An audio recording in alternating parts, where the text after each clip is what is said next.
Olá, professores. É um prazer estar com vocês mais uma vez em mais um trimestre.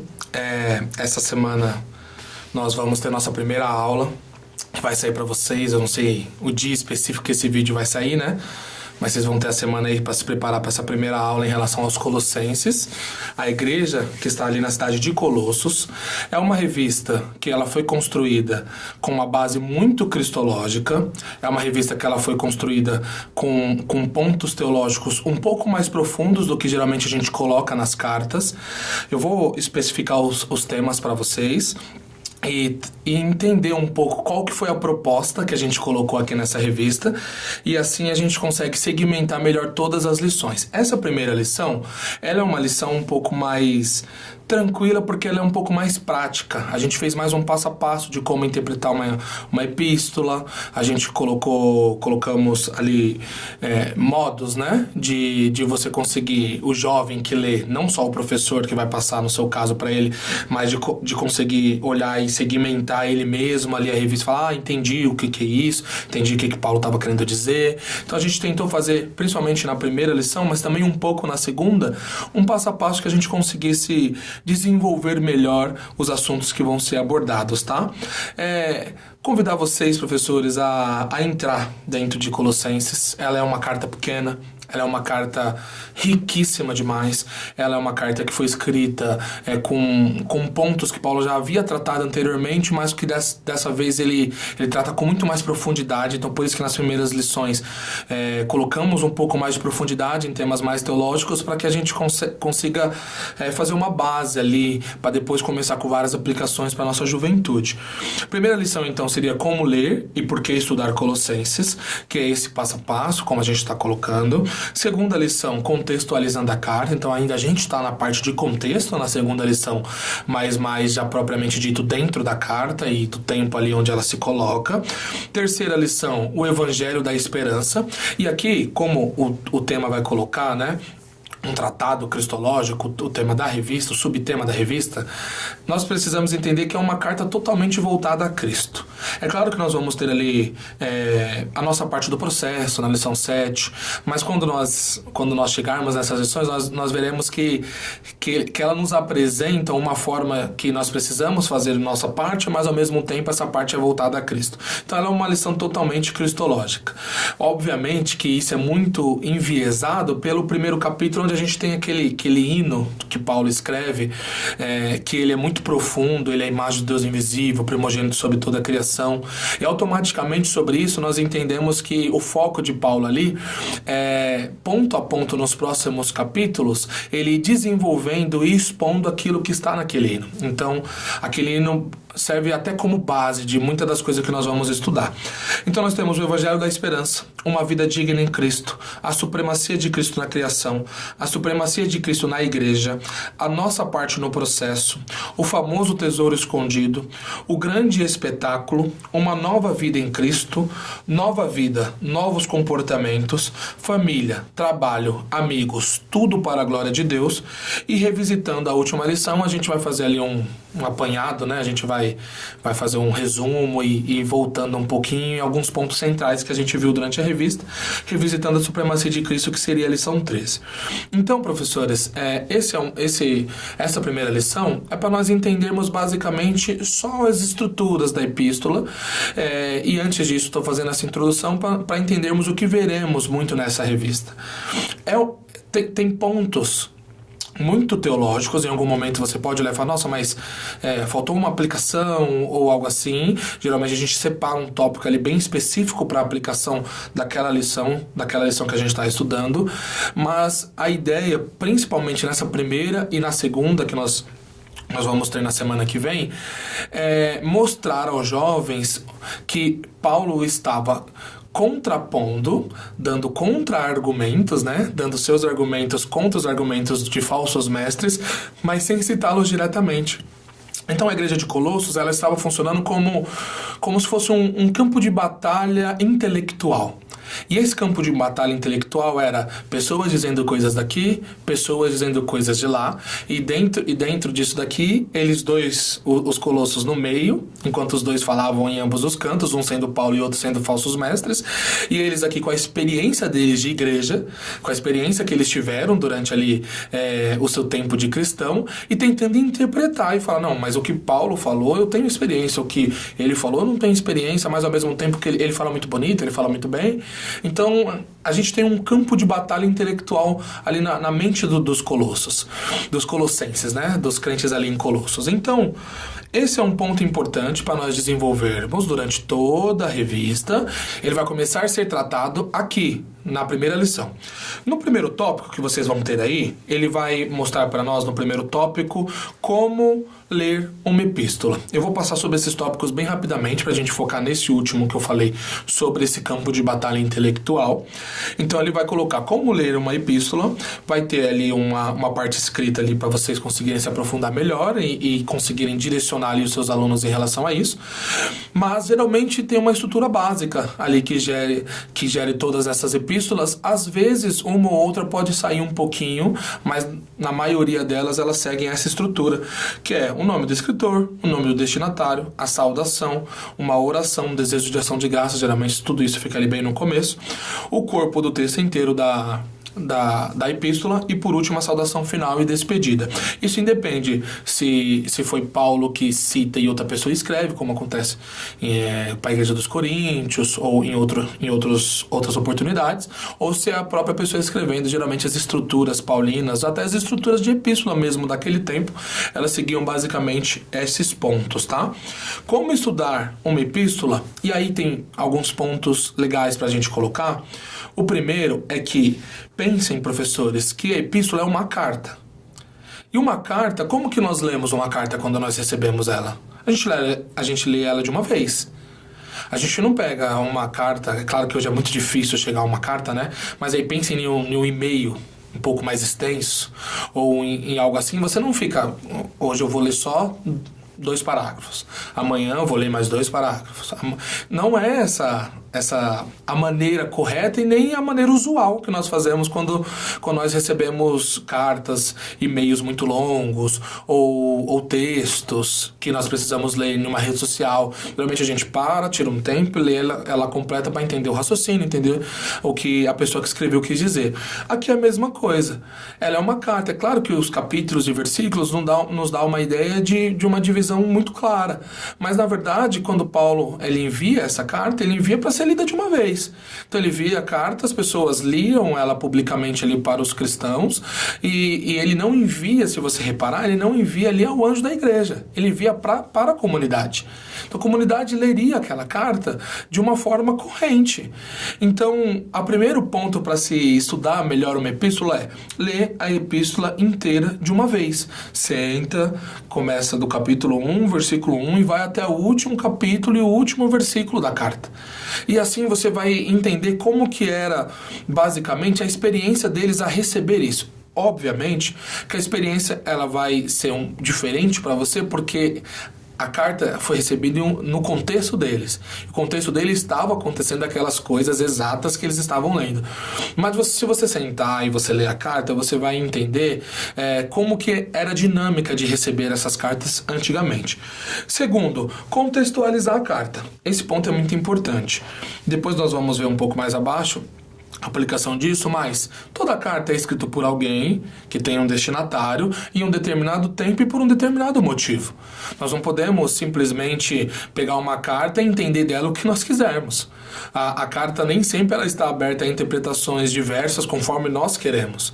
Qual que é o contexto? Dentro desse contexto, se nós entrarmos dentro de todo esse contexto, aí sim nós poderemos olhar e falar, bom, eu acho que ele disse isso daqui, mas com a base de todo o contexto da época. É importante, tanto para os jovens quanto para você, professor, passar para eles que você entre no contexto, você entenda qual que era a cidade, como que era aquela cidade, como que era aquela igreja. tentar entender por quem ela foi inaugurada, mesmo que você não tenha essa informação muito clara, em que tempo, qual que era o tempo daquela cidade, o que acontecia naquela cidade na época que a igreja foi implantada. Então, ter esses pontos, ter essas bases é extremamente importante para você compreender como que era o impacto do que Paulo escreveu para eles. O impacto do que Paulo escreveu para eles vai falar muito mais sobre o tempo deles. Então, eles estavam vivendo aqueles questionamentos, e dentro daqueles questionamentos que eles estavam vivendo, eles recebem a carta de Paulo e eles fazem como um espelho para a situação do que eles estão vivendo. Tá, eu estou vivendo isso e o apóstolo Paulo disse isso. Então, deixa eu fazer aqui o combate sobre essas duas coisas e entender o que eu tenho que fazer.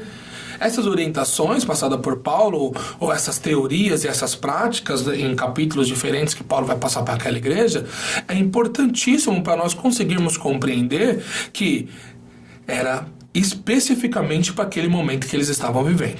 Agora, isso quer dizer que não é para o nosso momento? Isso quer dizer que nós não podemos tirar nada em relação a isso? Obviamente que não. Mas que para quando nós formos tirar, mas nós vamos falar isso mais para frente, quando nós formos aprender alguma coisa com isso, tirar lições para os nossos tempos, é necessário antes entendermos que foi escrita no tempo deles, para eles e por motivos que eles conheciam. Depois, nós vamos ver que é importante também dividir a carta em partes por meio de assuntos abordados.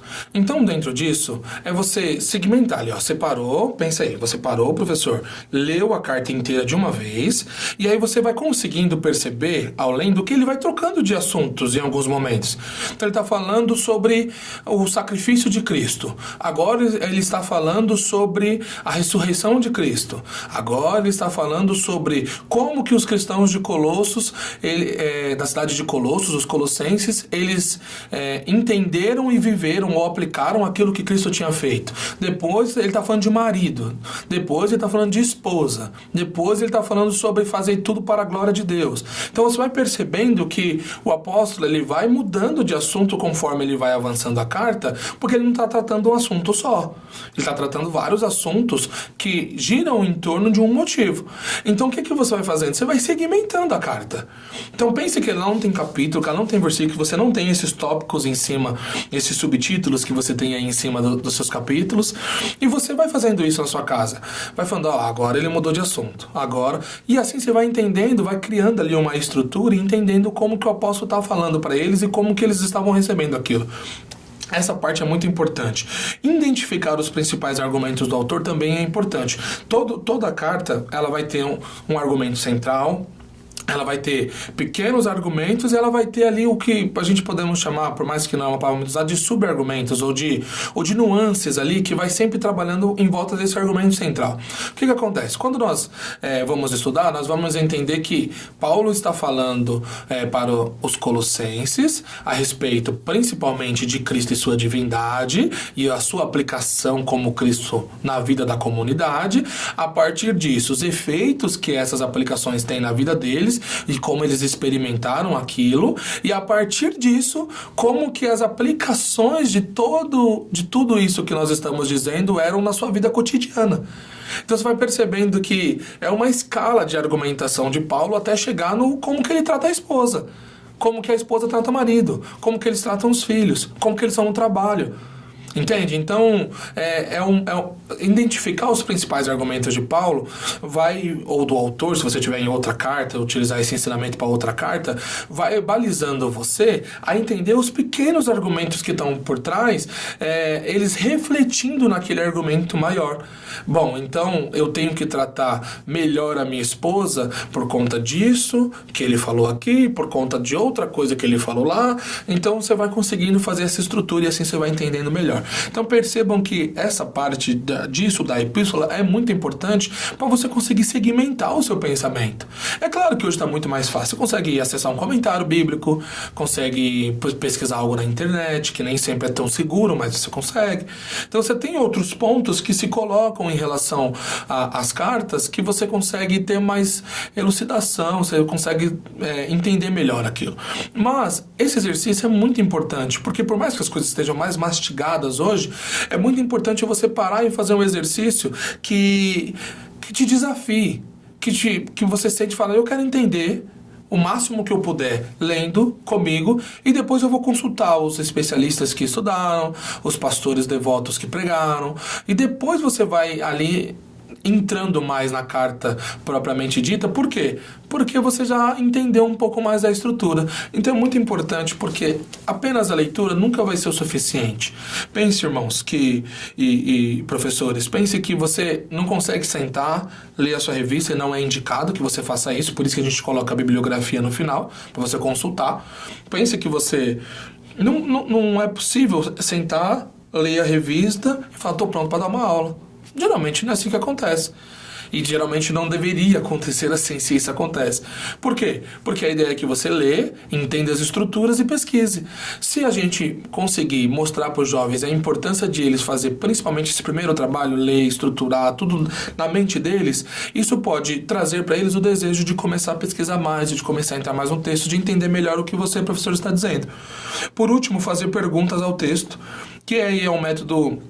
até de uma que a gente chama de revisão ativa, né? Que é uma ideia de que eu li e eu preciso lembrar daquilo que eu li, e ao mesmo tempo, além de ser uma revisão ativa, ser um exercício de questionamento que te faça pesquisar sobre aquilo. Por que Paulo disse isso daqui? Lembra do contexto que a gente falou? Então, será que tem alguma coisa a ver com a igreja naquela época? Por que ele é a imagem do Deus invisível? É porque Deus nunca apareceu? Percebe? Tem perguntas que podem parecer bobas, mas que muitas das vezes o seu aluno não tem a resposta. Quando ele fala, ele é o primogênito de toda a criação, que vai ser um texto mais pra frente. Então quer dizer que ele foi criado? A gente vai tratar isso em outras lições. Então percebe, lançar perguntas ao texto induz eles a pesquisar e tentar entender e te questionar e a se aprofundar melhor no texto. Então, obviamente que essa base aqui é simplória que a gente está fazendo, principalmente porque essa revista que chega aos seus alunos. Você pode fazer uma segmentação muito mais aprofundada, utilizar os comentários e conseguir montar algo muito mais profundo em relação a levar para eles, mas eles precisam conseguir fazer isso daqui. Eles precisam conseguir fazer essas perguntas e questionar você. E a partir disso, com o conhecimento que você adquiriu na preparação da aula, você conseguir elucidar o que eles têm a dizer para você, tá? Depois, no terceiro tópico, nós vamos ter por que Colossenses foi escrito. E aí vem para aquela primeira parte que nós tínhamos falado um pouco atrás sobre essa batalha intelectual. A gente coloca até aqui o coração como campo de batalha. Porque a ideia é que os colossenses, eles estavam vivendo o cristianismo e eles estavam recebendo os ensinos de falsos mestres, de um lado, e isso estava começando a influenciar a maneira deles de pensar muitas das coisas. E olha, perceba como isso é perigoso. Diferente de outras cartas, os falsos mestres, eles não estavam propriamente dito, como a gente pode dizer assim, uma pessoa, representado por uma pessoa que pregava diretamente contra o que Paulo pregava, ou pregava diretamente contra o que o pastor daquela igreja, o obreiro que estava responsável por aquela igreja, pregava diretamente contra os ensinos. Não era. Ele usava meio que nuances. Paulo vai usar vãs filosofias. Então ele não chegava num confronto, tanto que quando tinha esse confronto em outras cartas, Paulo ataca diretamente. Tais e tais pessoas te falaram tal coisa. Falsos mestres dentro de vocês falaram tal coisa. Aqui Paulo não faz isso, porque não é esse tipo de ataque que a igreja está recebendo. A igreja está recebendo um ataque muito mais gostoso de se ouvir. Então pense que o evangelho ele não é fácil, irmão. O evangelho, professor, você sabe muito bem disso, ele requer renúncia, ele requer sacrifício. Então, os falsos mestres vinham com uma ideia muito mais light, com uma ideia muito, olha, pensa bem, talvez não seja dessa forma, talvez você possa olhar assim, e não com aquele confronto. E aquilo começou a influenciar muito daquela igreja e como ela via as coisas, né? Aí você vai ter, principalmente, muitos pontos e muitos versículos mostrando para você o que aqueles falsos mestres pensavam. Eu não vou me ater a isso aqui, mas pensem bem, quando o argumento ele é muito bem construído para pessoas que só têm a experiência na maioria das vezes, é muito difícil ser confrontado.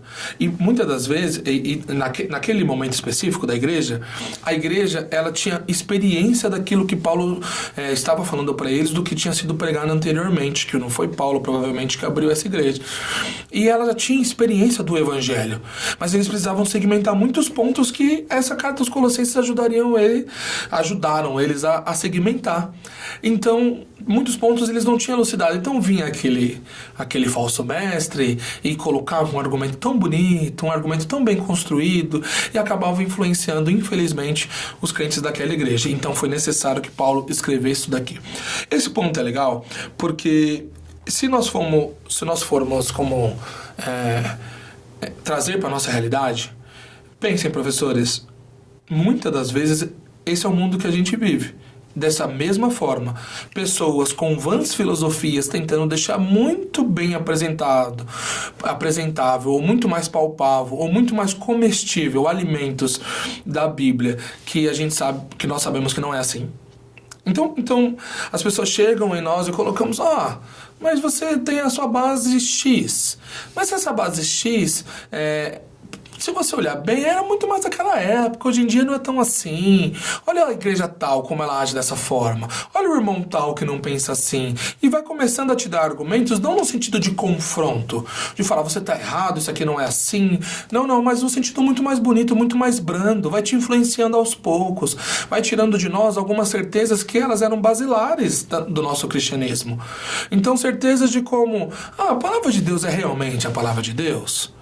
Será que ela realmente é inerrante? Será que realmente todas as partes dela contêm Cristo? Será que essas histórias narradas que se colocam no Antigo Testamento têm mesmo validade? Será que Adão e Eva realmente existiram? Será que não foram só simbólicos? Então você vai percebendo que eles vão colocando perguntas, questões, e que vai influenciando nós aos poucos. E nós precisamos ter um certo aprofundamento bíblico para compreender de que aquilo é maligno, de que aquilo não vai nos trazer nenhum tipo de filosofia que nos ajude. É uma vã filosofia. É rudimentos desse mundo, como o apóstolo vai dizer. Nada disso vale. O que vale é a base a qual nós recebemos, o evangelho que foi pregado por Paulo e pelos outros apóstolos. É isso que nós levamos, as palavras de Cristo. E muitas das vezes nós somos atacados assim. Isso não se dá só dentro da igreja, isso se dá lá na faculdade, isso se dá lá no seu emprego, em muitos lugares onde a pessoa fala, mas você faz isso daí, mas nossa, eu conheço gente que não pensa igual você e que é crente também.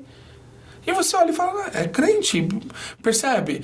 Eu sei, professor, que isso pode não ser uma realidade para você. Pode ser que você seja muito fixo nas bases da sua fé. Mas isso pode ser a realidade de muitos dos seus jovens. Que as vãs filosofias ainda chamem a atenção dele.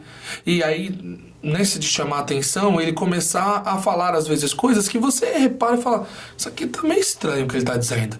Que na verdade são coisas que ele foi aprendendo de uma forma muito gostosa, muito água com açúcar, e quando ele foi ver, era um pensamento formado dentro da cabeça dele. Então, quando Paulo vai escrever essa carta para eles, o principal ponto dele é, eu preciso contrapor os falsos mestres, mas não adianta eu atacá-los diretamente, porque eles são ardilosos, então eles não estão levantando no meio do culto para confrontar. Eles estão nos cantos, eles estão nos becos, eles estão nas casas, muitas das vezes, dos outros crentes, dos outros fiéis, tentando implementar ali coisas que afastam eles do evangelho. Isso acontece.